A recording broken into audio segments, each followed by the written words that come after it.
Barragem de Castelo do Bode, 17 de junho de 1977, hora aproximada, meio-dia.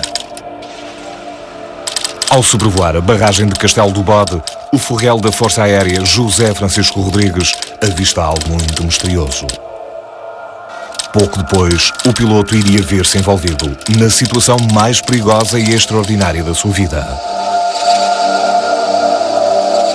Em julho de 1977, sobre a barragem de Castelo de Bode, um piloto da Força Aérea Portuguesa experimentou uma situação dramática em que, graças ao seu sangue frio, conseguiu manter o domínio do seu aparelho. O que causou tudo isto foi a visão entre nuvens de um misterioso objeto voador não identificado.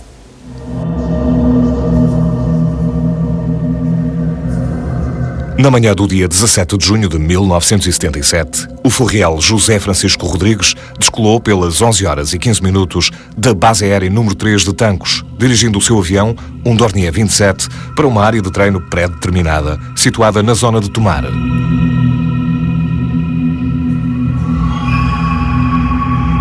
No entanto, um súbito agravamento das condições atmosféricas fez com que, pouco depois, o piloto tivesse de alterar o seu plano de voo.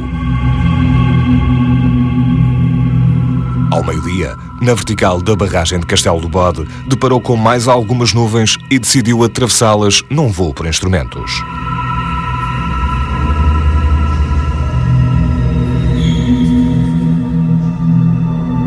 De forma a encontrar a melhor nuvem de entrada naquela formação, José Francisco Rodrigues olhou atentamente à sua volta.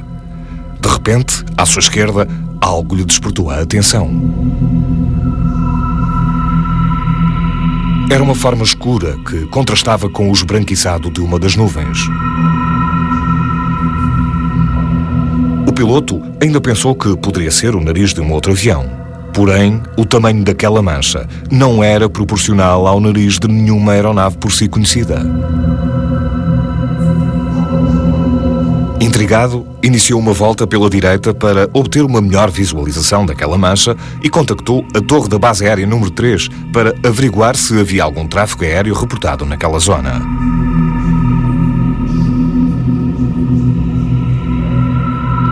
A resposta da base foi negativa.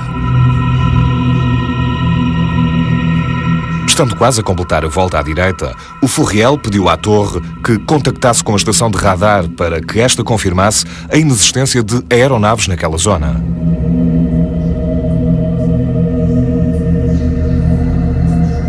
Subitamente, antes de obter qualquer resposta, o piloto deparou com algo de absolutamente incrível. À sua esquerda, no meio das nuvens e a uns 6 metros do seu avião, estava o que lhe pareceu ser a metade inferior de um estranho objeto voador de cor muito escura que acompanhava o voo do seu Dornier 27.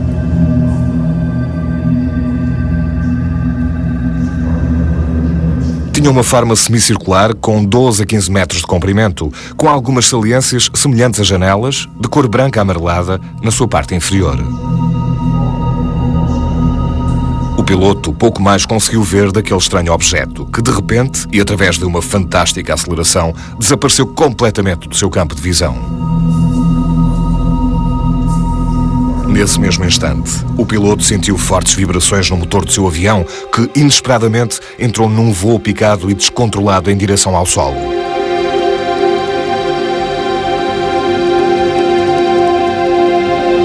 Apanhado de surpresa, José Francisco Rodrigues reagiu, efetuando algumas manobras para recuperar e estabilizar o Dornier 27. No entanto, e apesar de todos os seus esforços, o avião continuou a descer vertiginosamente em direção ao solo. A situação parecia incontrolável.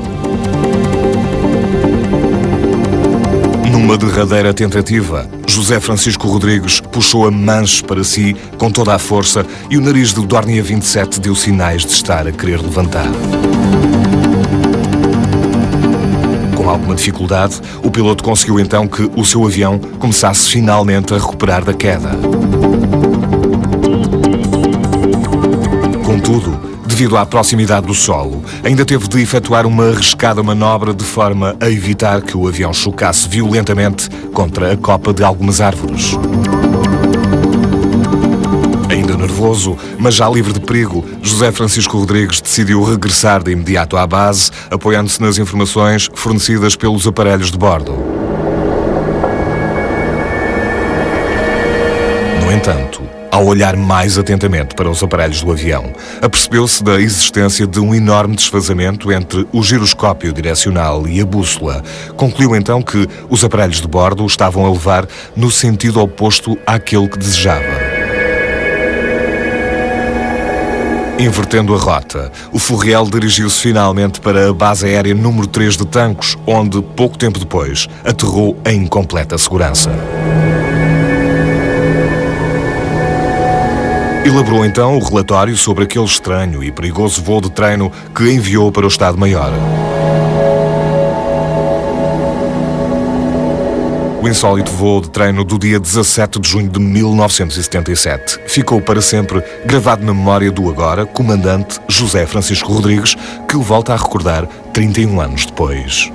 Eu recordo-me que estava a fazer o voo de treino, que era normal nessa altura, fazer voos de treino. O tempo estava ligeiramente nublado e nós normalmente tentávamos, com esse tipo de tempo, tentávamos fazer aquele tipo de treino que se chamava, que se chama e continua a chamar, de treino de instrumentos. E eu estava, de facto, nessa altura, numa das zonas de trabalho que era muito próximo, e isto é importante dizer, porque era uma das barragens que era Castelo de Bode. E recordo-me de estar a tentar fazer aquilo que nós chamávamos eventualmente fazer um voo de instrumentos, e a determinada altura apareceu-me, julgo-me ter aparecido, um objeto em que eu não tinha certeza o que é que tinha visto. Eu recordo-me ter iniciado uma volta, nessa altura até foi pela direita, e lembro perfeitamente disso, porque o objeto apareceu pela esquerda e por isso é que iniciei essa volta pela direita. E contatei, e também é importante isto, e contatei a Torre de Tancos para saber se havia ali algum tráfego, para além do meu, se havia mais algum tráfego. A Torre de Tancos, o controlador de Tancos, desconhecia a existência de mais algum tráfego e pedi-lhes com o radar, normalmente que é o radar que nós chamávamos de batina, que tem o controle. Nessa altura tinha o controle do espaço aéreo daquela zona, se de facto tinha conhecimento de algum tráfego nesse local. Isto é o tempo que eu estou a demorar a dar a volta. Há objetos detectados pelos sistemas de radar, outros não são. Mas não é só cá, podemos dizer, os radares portugueses são radares obsoletos. São. Hoje não tanto, na altura eram.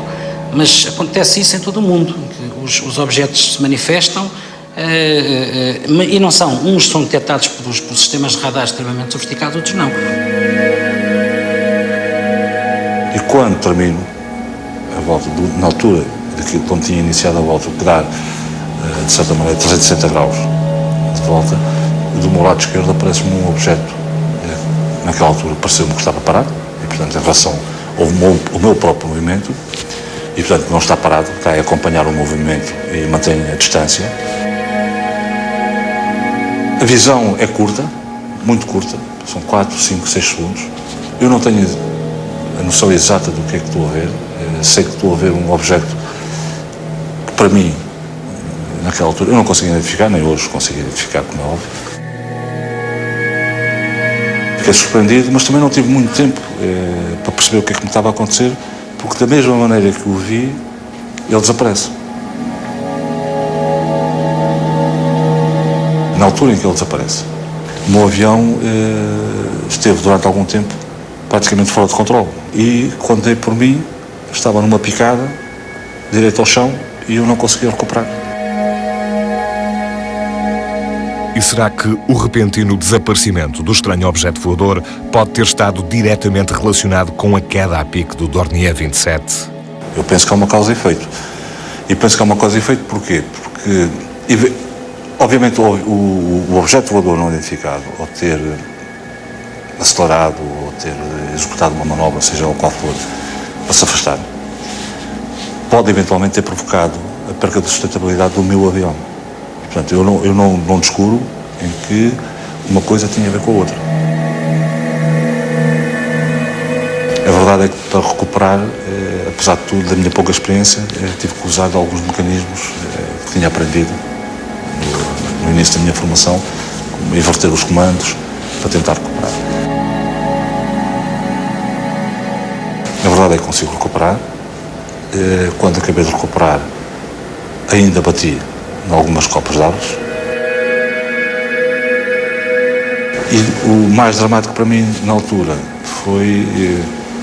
Eu não tinha bem a certeza do que é que me tinha acontecido e, por isso, decidi voltar imediatamente para a base. E eu, na altura, lembro-me de ter pensado que estava a voar para a base, que saindo da barragem de Castelo Bode para a base, devia estar a voar em relação ao globo, devia estar lá para o sul, e estava convencido que estava lá para o sul. Eu tinha indicações todas que estava lá para o sul, e quando me apercebo que já devia estar a ter algumas referências visuais em relação à base, dou comigo a analisar e a perceber que não estava, que estava-me a afastar. E, portanto, eu estava precisamente a levar ao contrário. Quando consegui perceber isso, acabei por optar por inverter o voo e regressar para a base. E qual será a explicação para o súbito desfazamento dos aparelhos de bordo do Dornier 27? Nunca me consigo explicar porque é que o avião teve esse problema e, em termos de rosas magnéticas, funcionou precisamente ao contrário. Ninguém conseguiu explicar. No entanto, alguns especialistas na área da eletrónica e da física apontam para uma hipótese que poderia explicar o sucedido. A luminosidade que em geral cerca esses objetos voadores, implicando questões de ionização da atmosfera que está à volta dessas naves, pressupõe que realmente há na nave, no seu interior, a produção de campos elétricos e magnéticos de elevadíssima intensidade. Uma bússola, em princípio, aponta para o norte, não é? Norte magnético. Se, porventura, eu tiver ali um campo magnético intenso, não é? Esse campo pode afetar a bússola e, portanto, o norte, digamos assim, já não estará localizado naquele ponto em concreto e, portanto, poderá, inclusive, variar. Depende da forma do campo a que a bússola estiver sujeita, não é? E, portanto, aí tudo é possível. A bússola até pode ficar maluca, entre aspas, não é? Montei uma pequena experiência que mostra uma pequena e simples experiência, como irão verificar, que mostra que, na realidade, uma agulha magnética está orientada inicialmente ao longo da direção norte-sul terrestre, mas se a colocarmos na proximidade de um fio condutor, vai sofrer uma rotação. No interior da segunda nave poderá estar equipamento, bobinas, fios condutores, com elevadas tensões, voltagens, que podem, eles próprios, ter interferido pelos processos já atrás enunciados com o avião e ter criado, no seu interior, importantes campos magnéticos passíveis de explicar a inversão da agulha magnética. Contudo, esta hipótese não é livre de algumas contradições. A hipótese de termos realmente esses campos eletromagnéticos bastante intensos, por exemplo, ao ponto de fazer parar uma viatura, em princípio a testemunha devia sofrer efeitos desse próprio campo e, na maior parte dos casos, isso não acontece. Portanto, também há aí uma contradição.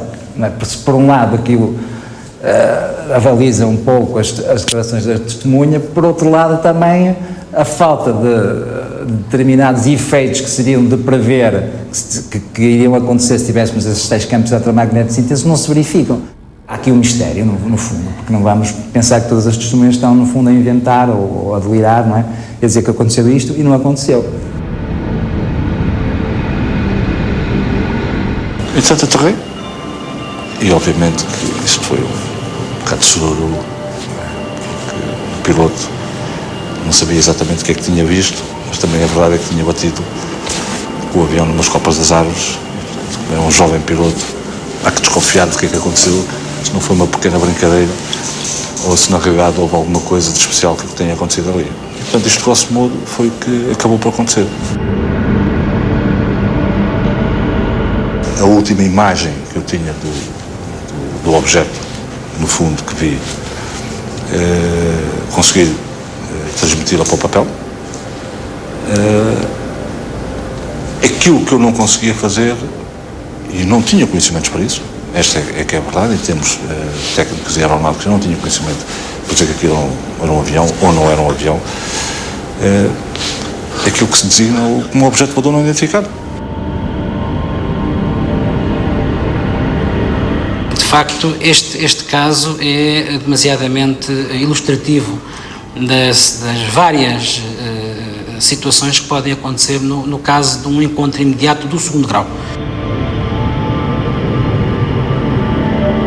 Eu não tenho qualquer tipo de dúvida que houve, na realidade, aqui um contacto mais uma vez, um contacto com objeto voador não identificado. Enfim, não lhe vou chamar disco voador ou charuto voador ou outra coisa qualquer, porque não é assim que as coisas devem ser chamadas. Na realidade, é um objeto que voa e que não é identificado pelo piloto. Uma possibilidade a ter em conta na análise destes casos é a do avistamento ter sido uma mera alucinação momentânea por parte da testemunha. Não vou imaginar que este piloto teve uma alucinação, nem pouco mais ou menos, não é? Porque se tivesse uma alucinação, tinha uma alteração grave de comportamento, tinha uma alteração grave ao nível dos reflexos, etc. E nunca conseguiria endireitar um avião que pica direito ao solo, quase desgovernado, com a alteração dos instrumentos. É preciso ter umas excelentes mãos para poder reequilibrar o aparelho e aterrá-lo em segurança na BA3, na base aérea 3, ou noutra qualquer.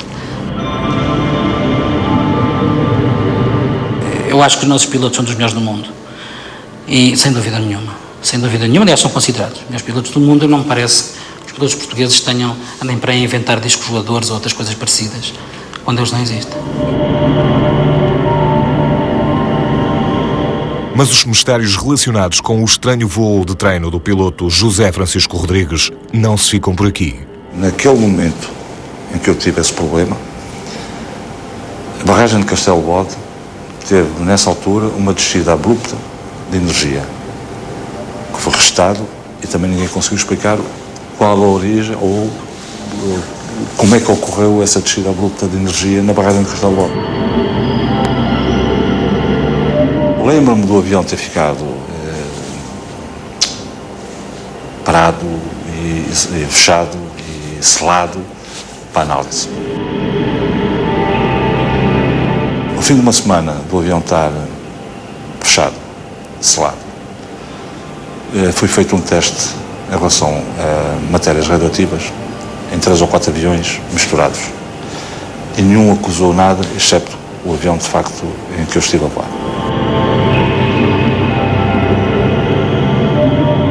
Mas depois, a razão essencial de tentarmos perceber é que há ali um período, nessa altura, em Tancos, inexplicavelmente nós tínhamos de vez em quando alguns objetos que apareciam por ali e não sabíamos bem o que era. Nessa altura já tinha acontecido em Tomar, as pessoas reportarem que havia um foco de luz em cima de Tomar e que era opaco e ninguém conseguia perceber. Eu próprio estive envolvido,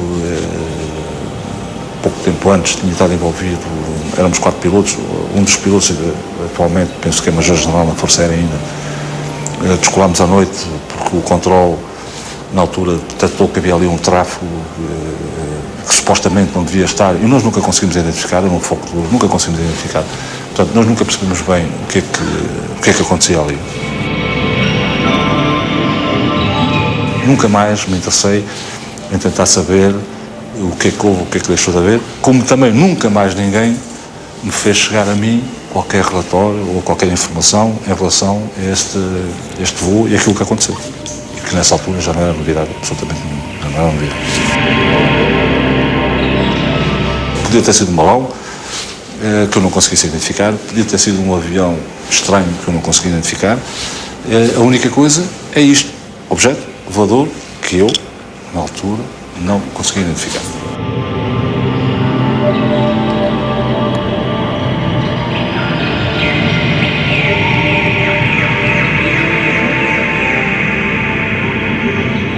No registro deste encontro imediato, o que fica, pela análise dos especialistas a que assistimos, foi um conjunto de interferências interessantes e importantes, típicas também destas situações, em que, por exemplo, a bússola sofreu um desfazamento de 180 graus. De facto, em todo o repertório internacional, muitos destes casos têm sido registados. O caso português fica a constituir mais um elo dessa cadeia de acontecimentos inesperados.